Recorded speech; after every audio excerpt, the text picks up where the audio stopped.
The 7 Last Words, written by Bishop Fulton Sheen, read by Richard Jameson. The 7th word.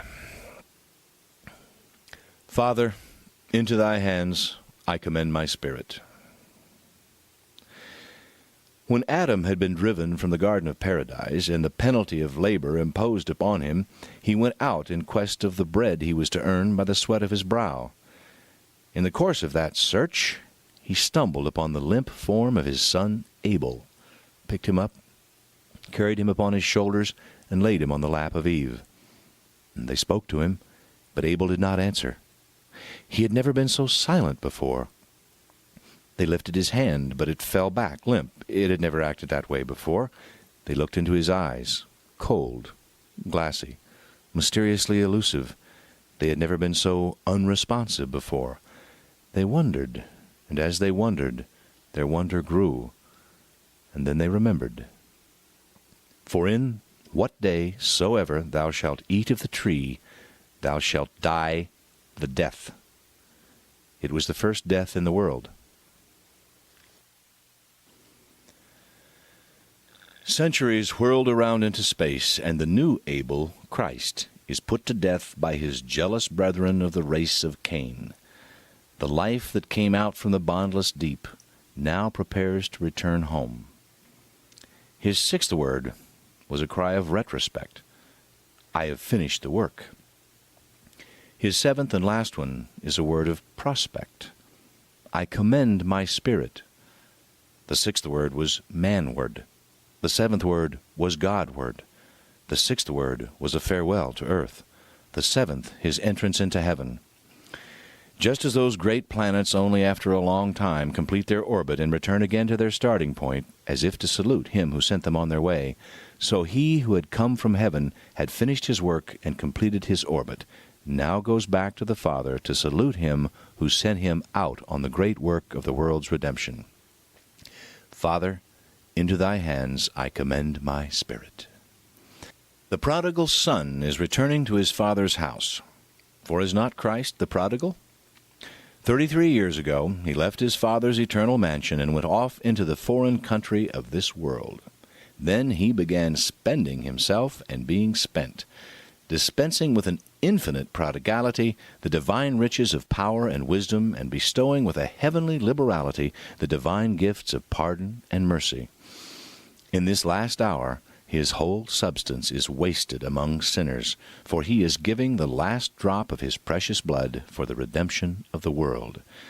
There is nothing to feed upon except the husks of human sneers and the vinegar and gall of bitter human ingratitude. He now prepares to take the road back to his Father's house, and when yet some distance away, he sees the face of his heavenly Father. He breaks out into the last and perfect prayer from the pulpit of the cross. Father, into thy hands I commend my spirit.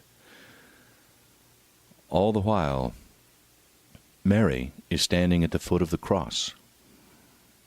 In a short time, the new Abel, slain by his brethren, will be taken down from the gibbet of salvation and laid in the lap of the new Eve. It will be the death of death.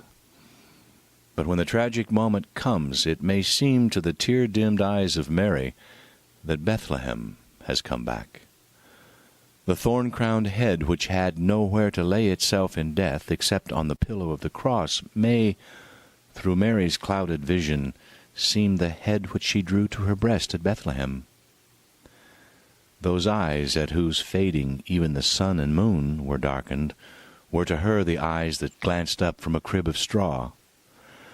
The helpless feet, riveted with nails, once more seemed to her the baby feet at which were cast gold and frankincense and myrrh.